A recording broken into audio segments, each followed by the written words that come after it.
Hey, everybody, we're going to give people a few seconds to filter in here.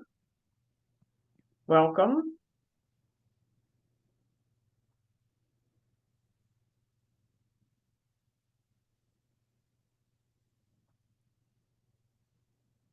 Welcome, everybody. The room is still filling, so until I see that number slow down, we're going to give people a few more seconds.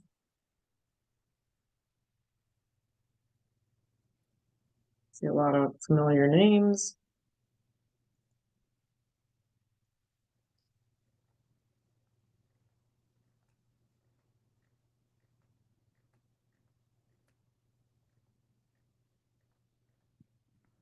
Okay, it's 12:01, and I think the pace of people joining is slowing down just a little bit. So I think we're going to go ahead and get started. Hi, everybody. I'm Lisa Plaggemier. I'm the Executive Director of the National Cybersecurity Alliance. Happy April Fool's Day. I am joined today with Perry Carpenter, and welcome to our convene chat. Perry, do you want to say hello? And in the rare instance that somebody doesn't already know who you are, would you please introduce yourself? Sure.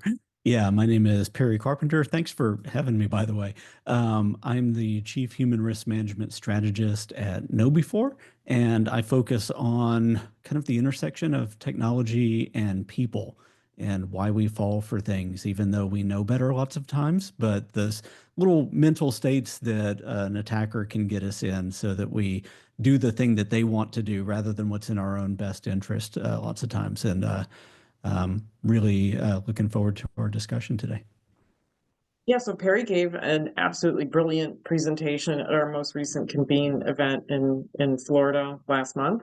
And so as a follow-up to that, that's why we're having this convene chat with him today.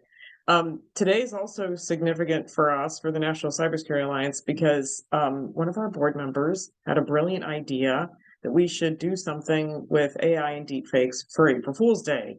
So here we are. So Cliff, if you can throw that in the chat, we have there it is, a campaign that launched today. There's been a campaign kit out for a few weeks. So hopefully, and I see a few people in the chat, they've said that they're already using this. That's fantastic.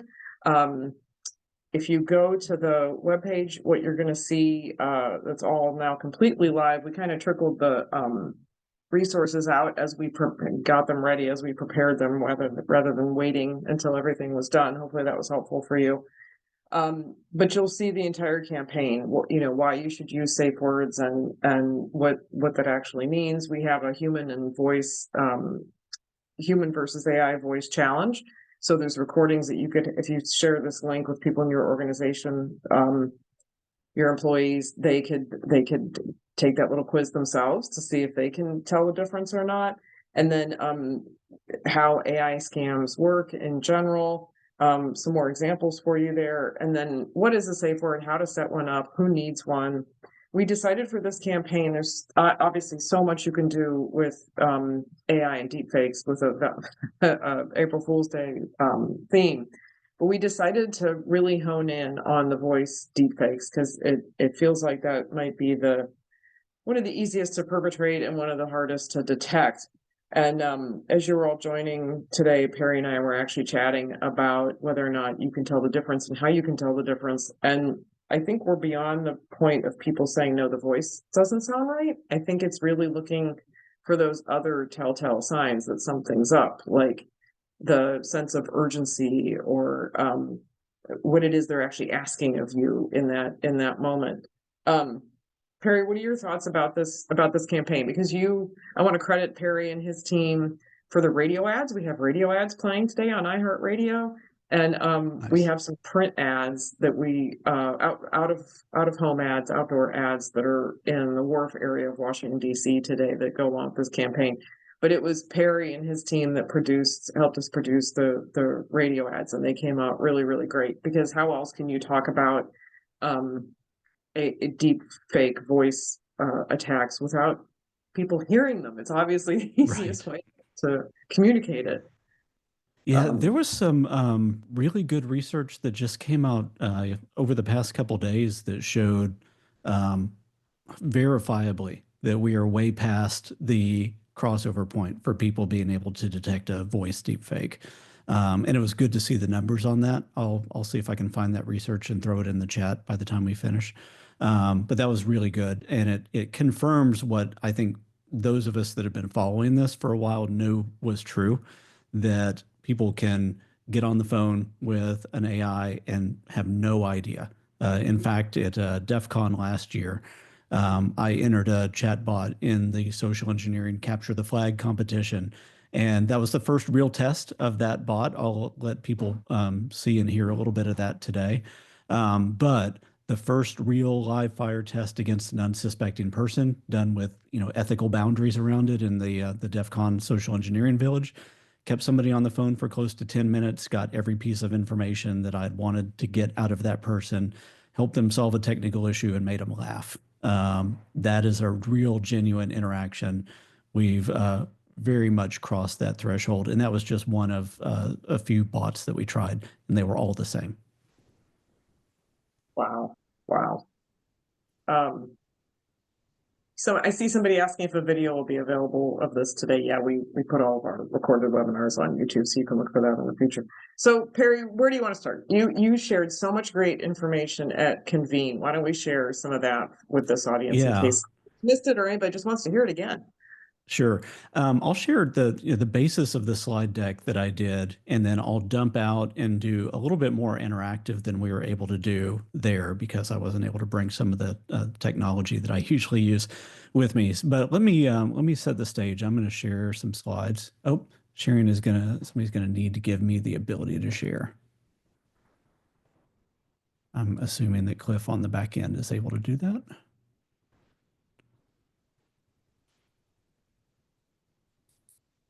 There we go.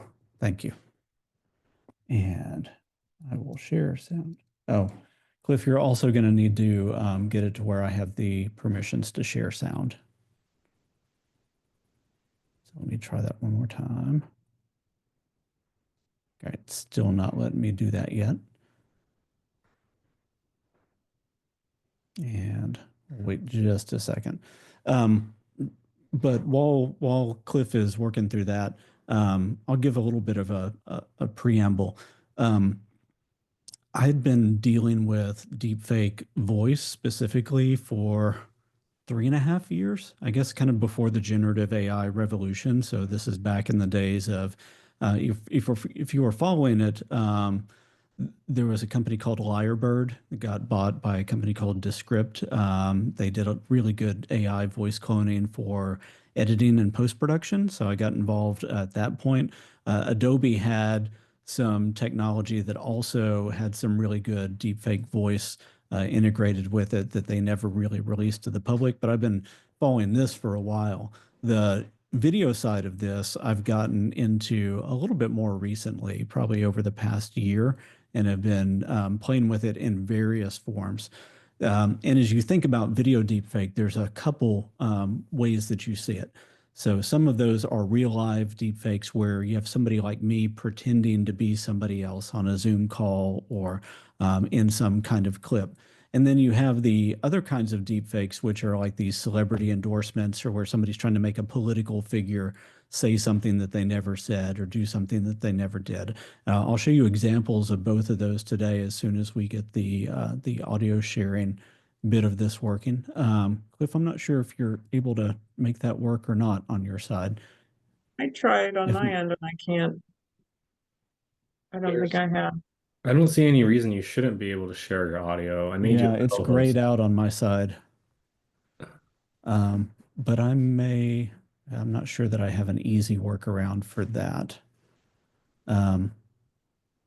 Let's see. I do have a workaround. I just don't have an easy one.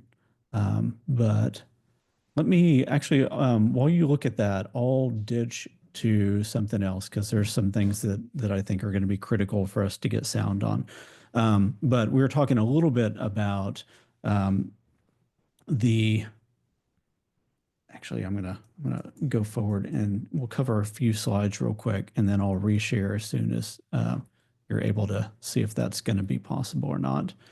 But one of the things that we found out through research over the past couple years is that we literally have hit this crossover point where people don't know what's real or not. And also the number of deepfake attacks is increasing. And we're not just talking phishing attacks where something's been written by a large language model and sent out and made much better than a scammer could make it on their own. We are seeing image deepfakes and video deepfakes and audio deepfakes, like audio voice calls or voicemails. All of that is happening more and more and more. And this is from May 2024, showing that almost 26% of organizations are saying that they've had a deepfake attack against them. There was another study that I saw recently that said 92% of organizations have experienced that. And I kind of dismissed that really high number. But if we can say it's between 25 and 92%, then I think we're kind of in the ballpark. And what that means more than anything is that we are past the point of being able to safely ignore the problem and say that it's a future problem. This is instead a now problem. And then for the past few years, we've been seeing that people don't know what's real or not. When you have a really good deepfake put in front of somebody, or even a mediocre deepfake, but is put in front of somebody that is not mentally prepared for it, they are likely to fall for it. The same way that maybe several times today you might be online and fall for these little April Fool's jokes that companies put out. You might be kind of in the middle of it, and then you're like, oh, wait, this is April Fool's Day. Okay, that makes sense now. Same thing with deepfakes. You and I are in a presentation like this, we have one way of thinking about deepfakes. In real life, it's like in the very, very back of our mind. It's not even a forefront thought. And we'll be in the middle of like doom scrolling or something, and then the synthetic media shows up in front of us, and we don't know whether to believe it or not.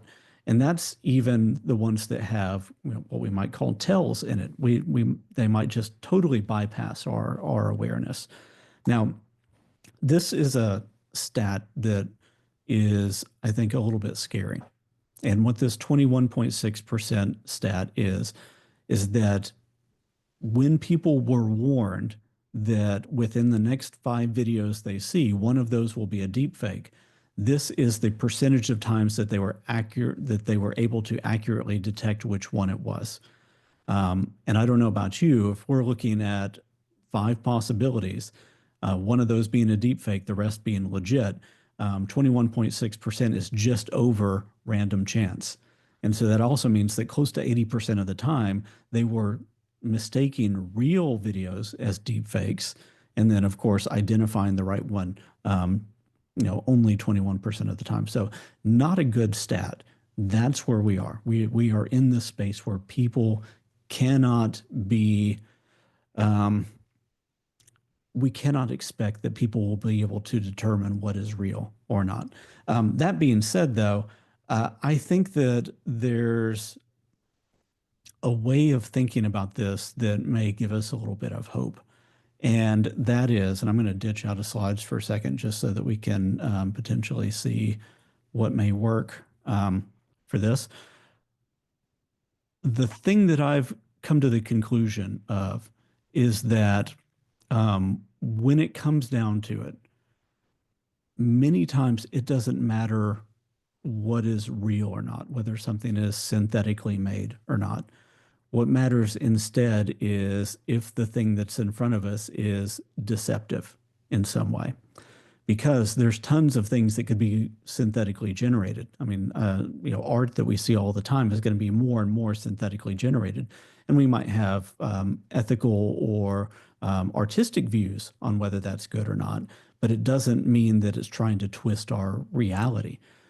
What matters more than anything on whether it is fake or not is this trying to deceive me in some way? Is it trying to get me to do something or believe something? Is it trying to get me to play into an attacker's hands?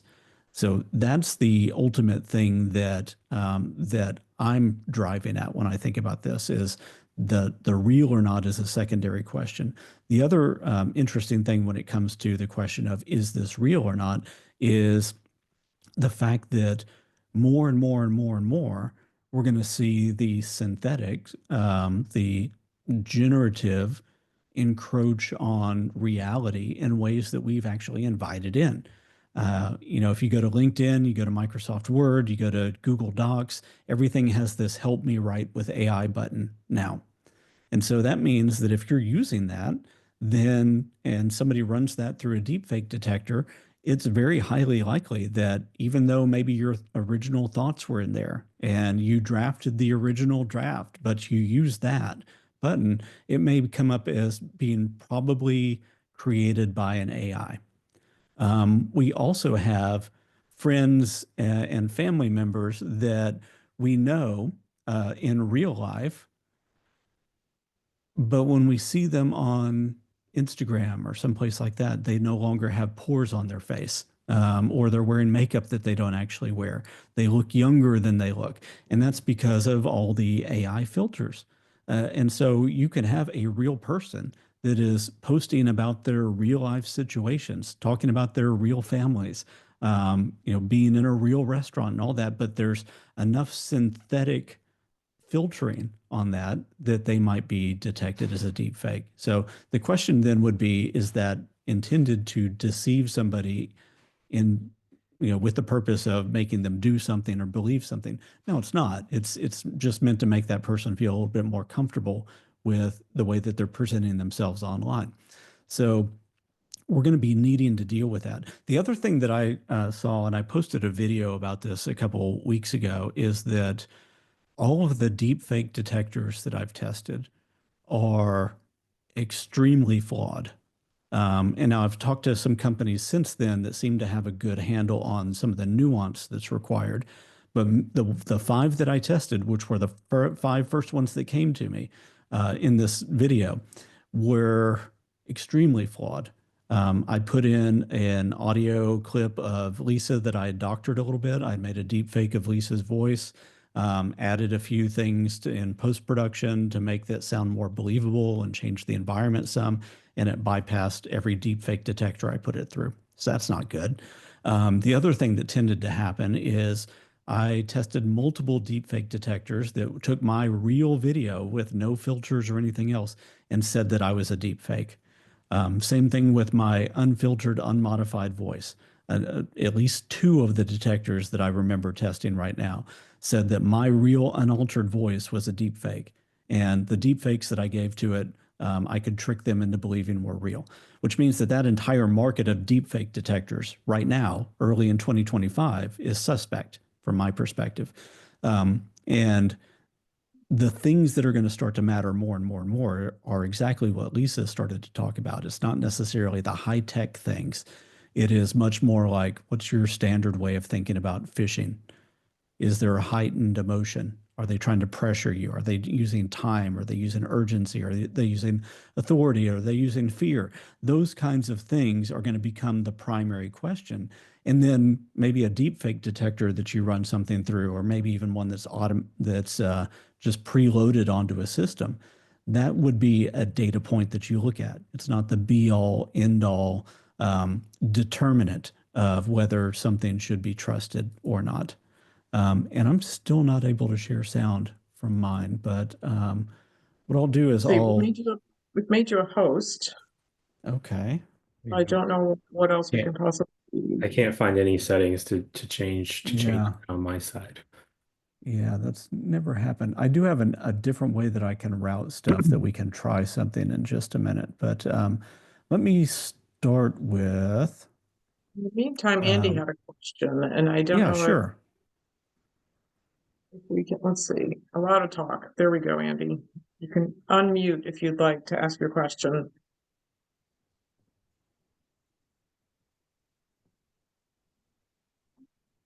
Or just type it in the chat or unmute. Either way.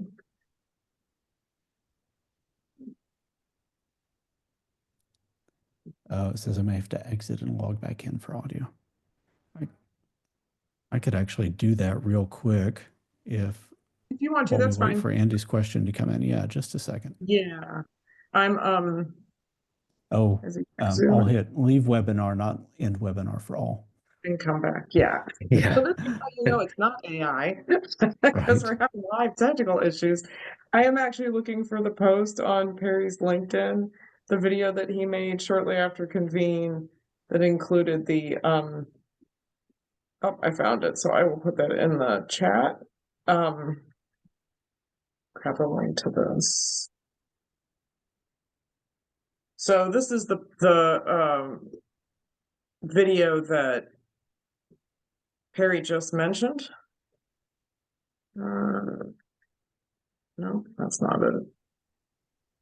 Well, it is. It's an incredibly long link that LinkedIn gave me.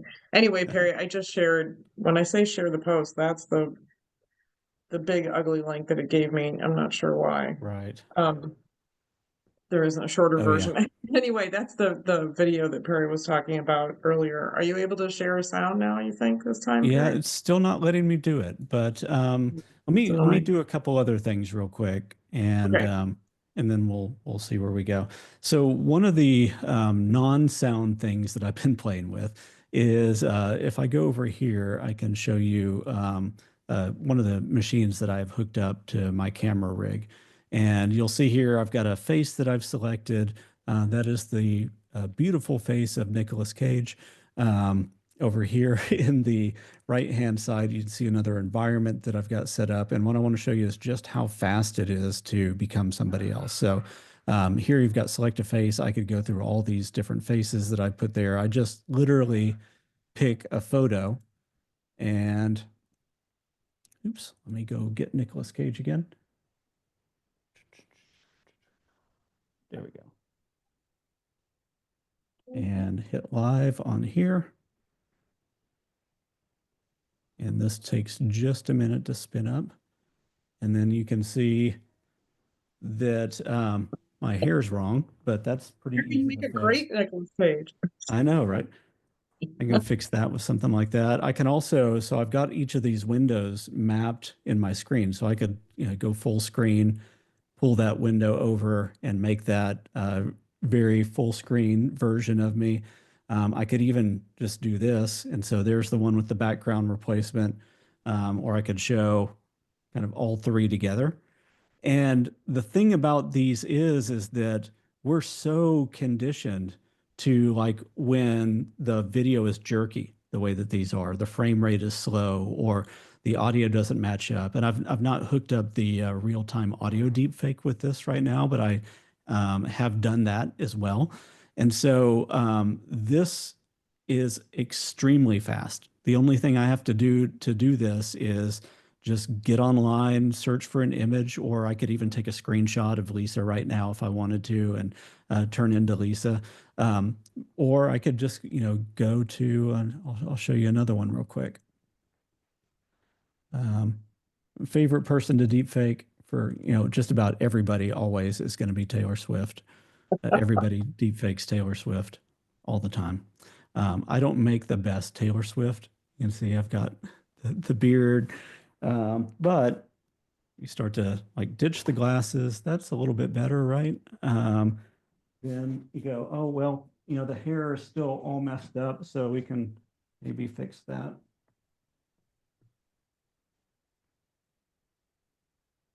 That starts to get a little bit better. Oh my goodness. I mean, we laugh about this, like Perry is Taylor Swift, like this is entertaining. But as somebody who's put in the notes there about seeing videos online of North Korean hackers doing this. So I've actually seen multiple videos through the one of them might have been at the Global Anti-Scam Alliance conference, but I've since seen some on LinkedIn. Probably the ones that just take your breath away are romance scam victims, where they think they're on a call, and it's a real-time deep fake, but they think they're on a call with a love interest, and the person could be the opposite sex that the person thinks they're of the person they think they're talking to. When you see those, it always kind of gets me, like, why scammers, I guess they're really proud of their trade craft, and that's why they've decided to screen capture themselves or video themselves perpetrating a crime. That's always really handy for law enforcement if and when these people get caught. But it's very, very real. And for folks that are, if you think about grandparent scams or romance scams or all the different ways this could be used, I don't know if it's been used. Somebody mentioned North Korean hackers. I don't know if it's been used by folks who are also pretending to be not the employee you think you hired, but somebody else that you hired, if they're being used in that situation. Have you heard of that? They are. Yeah. Yeah, they are. There's a great podcast from The Economist called Scam Inc. that came out about a month ago. Aaron West was interviewed in the last couple episodes of that as well. And they talk about the ways that that happens. Now, some of these scam compounds have actually, like when they put the picture of the person that's supposed to be the love interest, they actually have that person there. And if somebody says, hey, I need to talk, I need to see you on, then they have a special room that's set up just for that person. But they also have tons of deepfake filters and things like that too. The advantage that the scammer has with that is if I impersonate Nicolas Cage or Taylor Swift, you want to hear Nicolas Cage's voice or Taylor Swift's voice. If I just change my face shape to look like a more attractive person, I don't have to change my voice. I just, or I might run it through a slight modifier, but I'm not having to create a convincing clone. I'm just changing some of the character of my voice. So there's lots of ways that you can do that. And that just opens up a ton of freedom for the scammer because they're not having to think about matching frame rates for audio and video. They're just dealing with the fact that they're doing a basic transformation. Now, So what one else do you thing have that you can share with us that doesn't include audio? Because it's still grayed out for you, huh? It's not an option. I can try one more time. I don't think it's an option still. Yeah, it's still grayed out for me. I can show a couple. Let me think. One thing I could do real quick because I am able to route the audio from my Windows PC through this camera. Um, so what I can show you real quick is like if I tried to do real-time audio with that. So let me see if Yeah, let's try that. yeah, this is something that is always a little bit of a test. So I'm opening up actually, I'll show you what I'm doing so you can see it all real time. I'm opening up a program called RVC. This is a very well-known and common protocol for voice cloning. And I'm having to look through several different other screens to see where I'm going. So let me find this.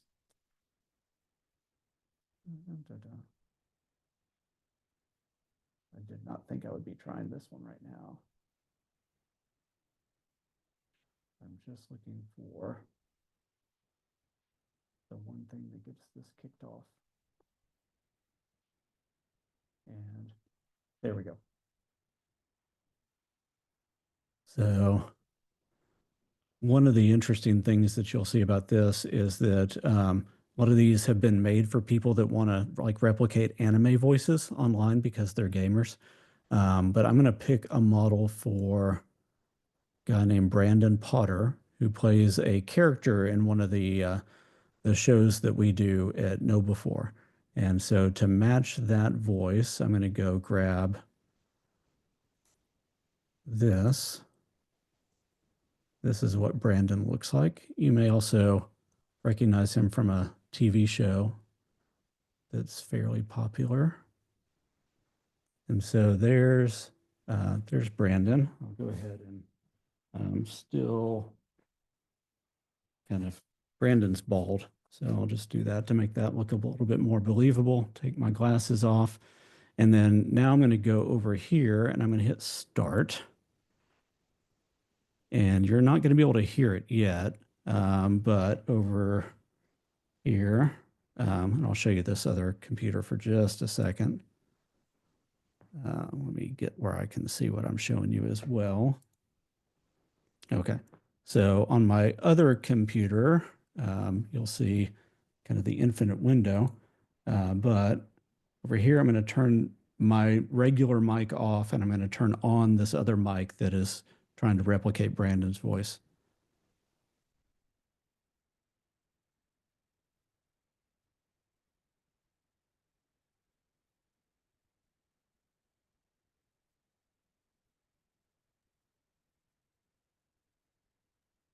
We can't hear you, Perry. I can't hear you, Perry. Yeah, unfortunately. Okay. There you Well, are. it does. Yeah, it does seem like, actually, let me do this. That did start. Yeah, I think that for whatever reason, just all the audio stuff is not wanting to go through today. All right. Well, let me end with a couple slides real quick, just to kind of set the stage. And I'm going to go back over So somebody here. says, while you're doing that, Perry, somebody says this could be an issue for virtual interviews in the HR hiring process. I know Absolutely. somebody who's in the middle of getting their background check for a new job, and it's dawned on me that this isn't, do background check companies now also need to prove your identity? How do you, it feels like there should be a whole nother industry popping up of not just background checks, but identity checks, making sure you are who you say you are. Yeah, there are a number of companies that do that now as part of their service. So, All right. So you had a case at No Before that you guys talked about publicly, which I thought was great to raise awareness. What's and this is a little bit off topic, but if you think about like what's changed, I guess, since you guys experienced that in your background check Yeah. or hiring process or interview process. So at KnowBe4, we do use an in-person verification process that's done by the third party right now. So at lots of UPS stores and FedEx stores, they have the ability to do an identity verification. So that's been added. There's a couple other interesting tweaks and additional checks that have been added as well. So that is a service, type of service that we're suggesting that lots of people start to avail themselves of. And we have a webinar fully just about all of that and the different process changes that are there. The other interesting thing that is, since we went public about that specific instance, we've been seeing more and more and more companies that are being affected by this right now. And it's not just a one-off thing. There, when you go on LinkedIn, apparently there are thousands of profiles that are created by these North Korean workers. And the interesting thing about them is that they're not necessarily there just to kind of get in your organization and do bad things. They're there to get in your organization to make a paycheck and send that money to North Korea to fund other bad things that are happening. And then they're also there as a potential sleeper agent in case somebody needs to do something. So for those North Korean workers that may get into an organization, they may actually do good work for a couple of years until they're activated and then steal everything. Or they may stay there and then move on to another company because they're building a long-term resume and trust because then they might get activated to do something. Or they may simply just make money and send that back to North Korea. It there are the other thing that I thought was interesting about this is that there are little bits of code, and I don't know what they are, but I remember our CISO talking about this.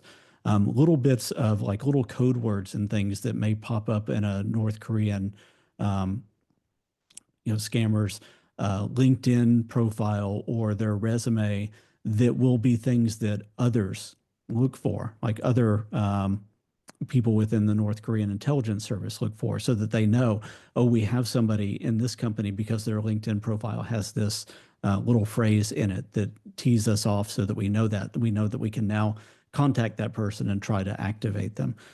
So it's a fairly sophisticated scam. And for us, the smallest bit of the story was the deep fake because we interviewed a person, you know, live video calls. They were not using a deepfake filter. They went through multiple rounds of interviews. They got hired using their real face, their real skills that they tested. And then when they put the photo in for the HR record, that was the deepfake photo. Um, and I hate to talk about how cultures don't understand each other and people don't have the kind of the mental training to see some of the different facial features and nuance of other cultures, but that's just where it's just true. Somebody raised in one culture around one group of people might not see the small differences in somebody's facial makeup of another culture. They might say that, you know, people look very similar. And I think that sometimes that gets taken advantage of because it can be those small changes on the deepfaked photo that gets into HR that for somebody else that was on the hiring team that looks at it just a glance goes, oh, okay, yeah, that's them. So I think that that's very interesting also. Any other questions on that? Not that I see here. Why don't Okay. you I would love for you to show, even though we don't have the audio, I think we could talk Yeah, through some of these bits and pieces of what you showed at Convene. sure. You know, the basic thing that I'm trying to get across to people is that the piece of synthetic media, the deep fake or whatever, is just one piece of the puzzle. It's like an artifact.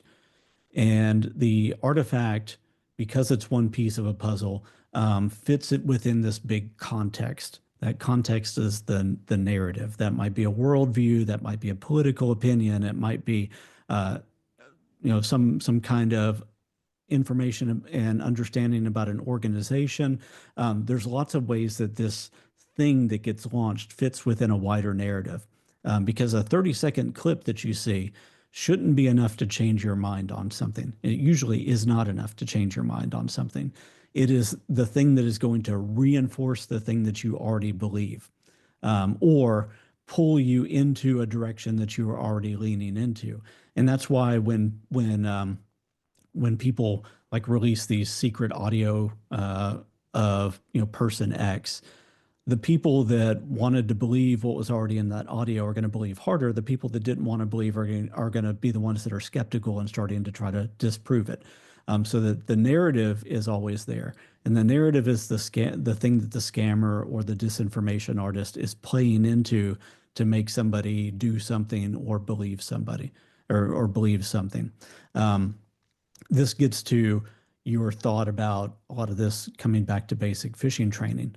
And that's really where I am with a lot of this is I believe that really the way that we should approach this is anytime we get a piece of media, we should slow down and we should ask ourselves what we're feeling in that moment that we look at it. And then after that, we need to ask broader questions about what is the narrative that's there? What narrative are they trying to unlock or play into? And what emotional trigger might they be trying to touch on? And is that in alignment with the thing that I was feeling? And I really believe that if we only do those two things and then never do anything else, just kind of move on, we've already made the internet a safer place. But if you want to go two steps further, then that's where you start to actually investigate. But for me, if you freeze and feel and you investigate the narrative and you're like, oh, that's a bunch of bunk, and you just walk away rather than forwarding or liking or sharing or commenting or anything else, the internet is already a better place. The other thing that's important to know is, let's say you're on Facebook and you see something and you absolutely know that it's fake or it's a piece of disinformation or misinformation. Sometimes the worst thing that you can do is to comment on it or to put a angry emoji or whatever, because the only thing that the social media platform cares about is engagement. So if you comment on it, now you're bringing all the people from your network to look at that. They might not read your comment. They might just see the thing and then they believe it and then they get outraged and then they, angry face it and post it to their friends. And so, or they agree with it and they like it and they, it follows whatever worldview they wanted to follow. So sometimes just seeing the emotional trigger and then going, oh, all right, and then walking away is going to be the best thing. If you have to act on it, don't angry face it, don't comment it, don't do any of that. But whatever they're doing today, whether that's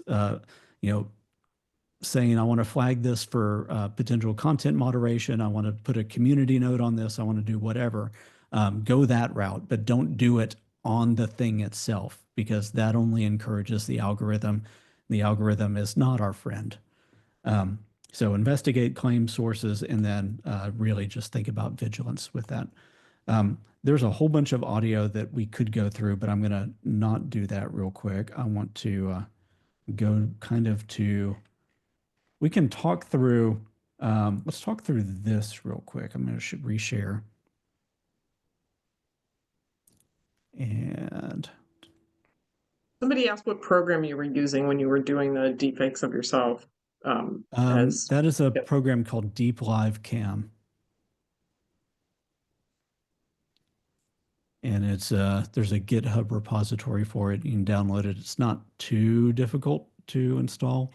It really only works on Windows with like an NVIDIA card. I was running a 4090 on that one. And then there is a Mac Silicon version, but it's barely runnable. You're just going to get frustrated if you try to do it. This image, this is a deepfake image that came out during Hurricane Helene, and all the back and forth about FEMA and government intervention and everything else. There's a lot of controversy, a lot of feelings around that, and a lot of hardship actually going on in real life as well. So this image goes out. It goes out on Twitter, and people are commenting. People are outraged. One person puts this comment out. This is somebody who is one of our politicians. And she says, this picture is seared into my mind. Then the community note comes up. This is an AI generated image, not a real photo. And this just goes to show you what I was saying before. People don't really care about whether the thing that they're seeing is real so much. They care about whether it aligns with their pre-existing views. So the person that posted it originally says, I don't know where the photo came from, but honestly, it doesn't matter. It's seared into my mind forever. If the people that are going through this are going through much worse. And so I'm going to leave it because it's emblematic of the trauma and pain that people are living right now. So for this person, they don't care if it's real or not real. What they care about for them is, does it represent a truth that they already believe? And I think that that's a little bit of a scary place for us to be in, but we have to realize that we're there. And we also have to realize that probably all of us do that to some degree. We all already know something, quote unquote, know something. We already believe something. And then the evidence that we see that's to the contrary of that, we kind of want to dismiss, and we want to flock to the things that reconfirm that truth. Now, the good thing about the internet is, for other people who may have been middle of the road about this and may not have bought into part of one narrative or another, they can be swayed by some of the absurdity because the internet is somewhat self-correcting. And I love the fact that people are able to use the technology that was weaponized in this way in order to bring some correction. And they're not doing it in like a poking somebody in the eye and saying you're so stupid type of way. What they're saying is they're just showing the absurdity of what's possible. And so now you have the dog saving the little girl. And I think that that type of kind of tongue-in-cheek correction is way better than the just calling people an idiot, or saying I can't believe you would post that because. So I do love that. One of the other things that we did, and I'll find a way to post some of this stuff later for anybody that wants to see, is talking about the narrative.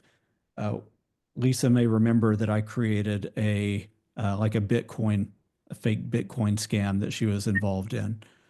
And talking Bitcoin, that's in the LinkedIn video that I put in the chat. The LinkedIn bits of it are in that LinkedIn video that you did as well. So basically, he took, if I can paraphrase, he took video of me speaking at OWASP a year or two ago, the video of me on stage, and instead of saying what I was saying about software vulnerabilities, I was hawking a new, I think it was called Convene Coin. It was called Convene Coin, conveniently enough. And then I used a program to make it look like you tweeted out your grift. And so, in that, I don't need you to actually tweet that either, right? If I'm trying to create a narrative that discredits you in some way, creating this screenshot and then taking that over to LinkedIn and say, can you believe that Lisa was doing this? That's enough, right? That's the narrative. And the way that these work, there's like 10 or 20 of these types of programs. You just go in, you take the logo for the thing, you put in the name that you want there and the kind of the @ symbol name as well. You choose whether you want it to be verified or not. You actually manually add all these numbers at the very bottom for the number of likes and shares. And it looks really, really convincing. And so you can make Really it look does. like somebody is saying or tweeting anything you want. Then with that, I went and took it. Now it's going to be funny if I play this and all the sound comes through and it just because it's default webinar. That's probably what's going to happen. I just had that idea in the back of my mind. So this is not the real Lisa speaking. If you end up hearing anything, this is fake Lisa that I created using a program. No, we can't hear it. Okay, good. Well, now I don't feel as much like an idiot if it was just all grayed out because it's naturally going to work. So that's on stage at OWASP, but instead of talking about application vulnerabilities, I'm talking about Convene Coin. Yep, you're talking about crypto coin. So Yeah. one of the interesting things about this is I made it look kind of like one of those presentations that you might see live streamed on YouTube where people are faking that. So you have all your slides that you're presenting, you're going off. It looks like you're using the clicker and you're talking about Bitcoin, and then you get to your presentation and kind of the movie behind that. And all of that bypassed the deepfake detectors that I ran it through. The video didn't. There were some areas of the video that it caught. The audio 100% bypassed it. And it would literally depend on which deepfake detector you run something through on if it catches the video. About half of them caught the video and the other ones wouldn't catch it. It would just sail through as well. So Sailing through humans too, because I think when deepfakes were a new thing, we looked at them and said, "Oh, the light is off, the shadows are off." You know, these are obvious to us. There's an empty look in the eyes. Still, there's hands, especially, can be really hard for the technology. But honestly, it's getting harder and harder. That's the beauty of or the curse of AI is it's right. an ML. It's learning from itself, and it's just going to get better and better and better as time goes Yeah. on. So not only can the technology you tested not tell, but we as humans, um, as time goes on, it's getting harder and harder for us to tell as well. And I think that's one of the Right. big things when it comes to communicating to people in your organization. Most of us think we're going to know better. Most of us think it's just like fishing. Most of us don't think we would fall for the fish. Most of us don't think that we'll be the one who can't tell the deep fake. So that's really the bias that you're working against in your program. It really is. Now, I know we're kind of at time. I want to mention a couple things. So we talked about like the fake framework of freeze and feel. Let me show you one thing that you probably should see. And this is back with like the video deepfakes again. I'm not going to put the hat on, but I'll show you over here. So with like the Nicolas Cage, the way that this works is it's literally just taking a picture and then putting a mask over my face. And I'm going to get this where the frame rate's a little bit better. So it's a little bit fuzzier, but it moves a little bit more with me. One of the things that you'll see though is like if I put my hand in front of my face, see how like the beard and the mouth and all that are still there.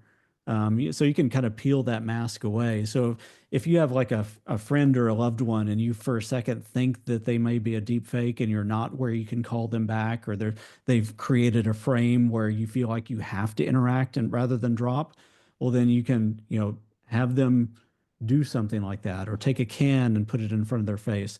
Occlusion is really hard for these things. You can have them move their head back and forth. That's getting really good though. You can also have them like stick their tongue out. See, that doesn't look great. So there's lots of things there that you can do. You also notice like this kind of halo on either side of me with the digital artifacting going around. That's another tell. So there's little things like that you can do. But the best thing that you can do, the best thing you can do ever is have a piece of shared knowledge, like a safe word. And then also understand the person's speech patterns, understand the vocabulary that they use. If they're not following their normal speech patterns, if they're not following their vocabulary, if they don't have shared knowledge, it's time to just get off the line. So a few comments and questions here. Somebody wanted to know which deepfake prevention apps you were using to test those. Those are all in that link that I shared. I think you Yeah. name them in there, don't you, Perry? I name a couple of them. Some of them gave me free trials to use, and so I didn't want to have a bad faith thing and just make them look bad because they gave me a free trial. So I didn't name a couple others, but I'll tell you, if your company uses it, you'll recognize the dashboard right away. Somebody says they do a lot of speaking to senior groups. Do you have programs that you recommend I use? And then I think we're looking for clarity there. Do you mean deepfake software? So uh, Perry, I'll let you answer that piece. We're coming out with a new campaign kit and materials and microsite and workbook for the aging demographic. So look for that from us next month. That will include some information on deepfakes. If I was going to, so in the campaign kit that's part of the April Fool's campaign, the AI campaign we're running right now, there are I think the radio ads, the audio ads that we made with Perry are in that kit, and those would be great for seniors, for the aging demographic, because you're listening to a phone call, you're listening to a real person have a phone call with a deepfake voice, and it's an argument really to have a safe word with your family member. So take advantage of those if you want to play those next time you're talking to a group of seniors. I think those would be really effective, and then we'll include that kind of content when we do the whole seniors campaign next month. Perry, if you wanted to, like I was at Safer with Google, their internal security conference a couple months ago, and they actually had screens set up where you could sit down in front of a camera and then see, you could choose if you wanted to be Taylor Swift or whomever. Yeah, I think the other one was Tom Brady. You could choose who you wanted to be, and then on the other screen you saw the deepfake version of you right. as that person.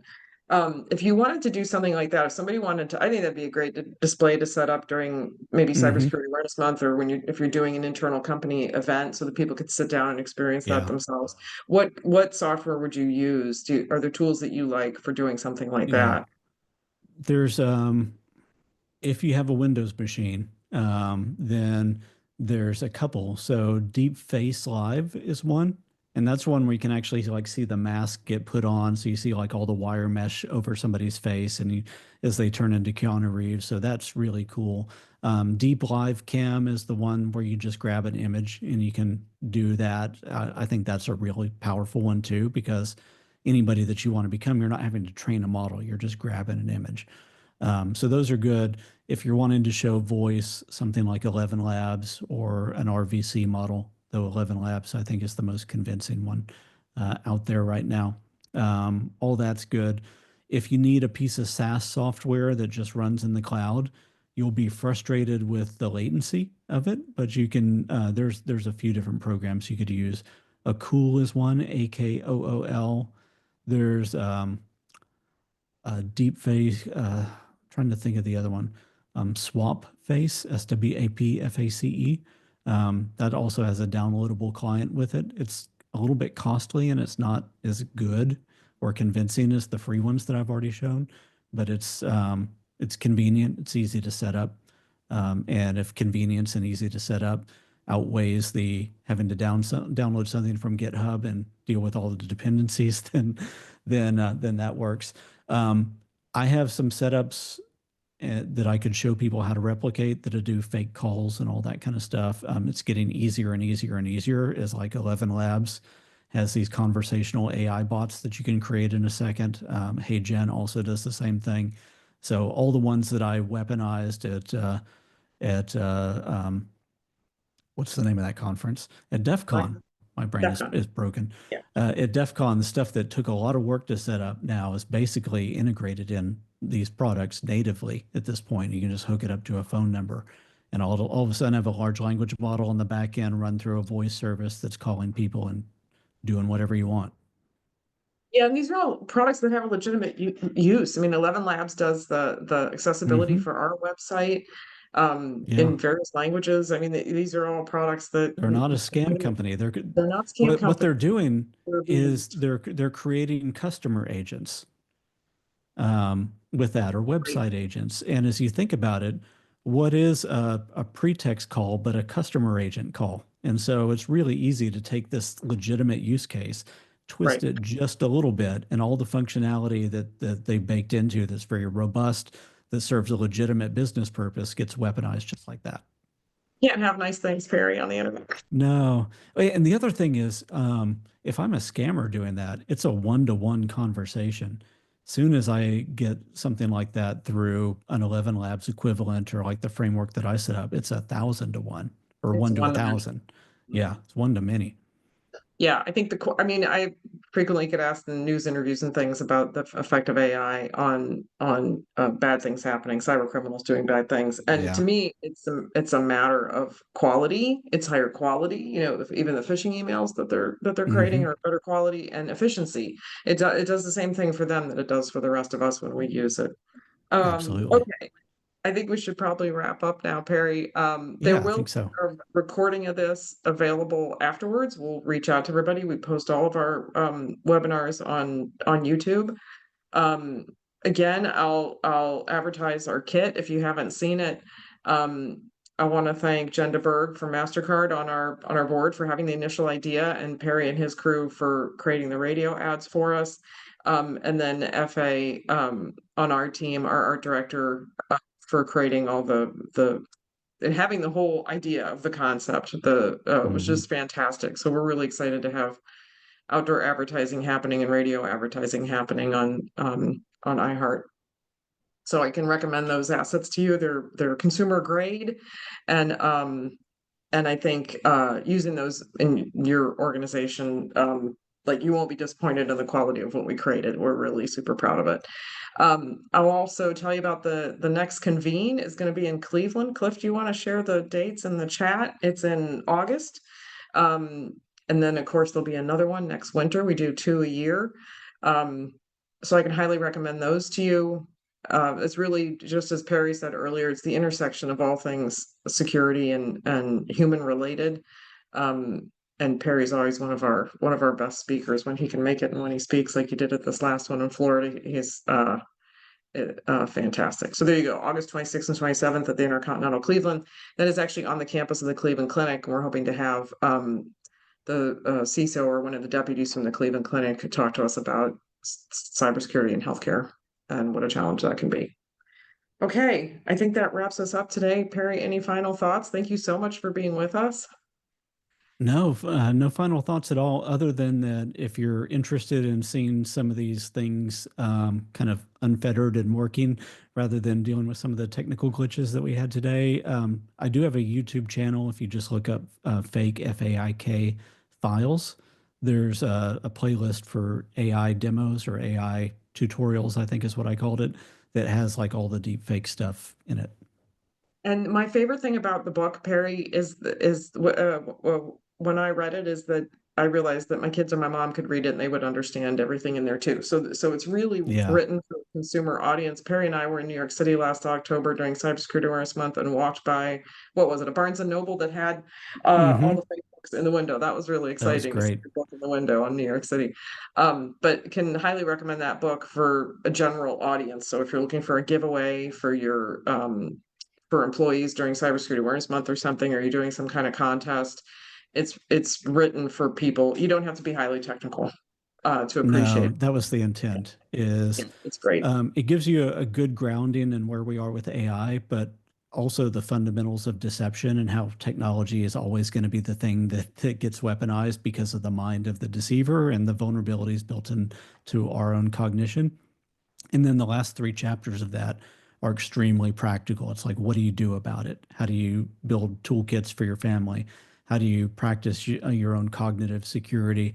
And it gets into like some fun games and activities like create your own piece of disinformation, not to put on the internet, but just so you get in the mind of the attacker for a second. Say, what's the subject line that would get me? What image might I use? Would I create something or would I take something out of context? What are the things that somebody would play on? And same Yeah, thing across tons of other domains as well. great stuff. Okay.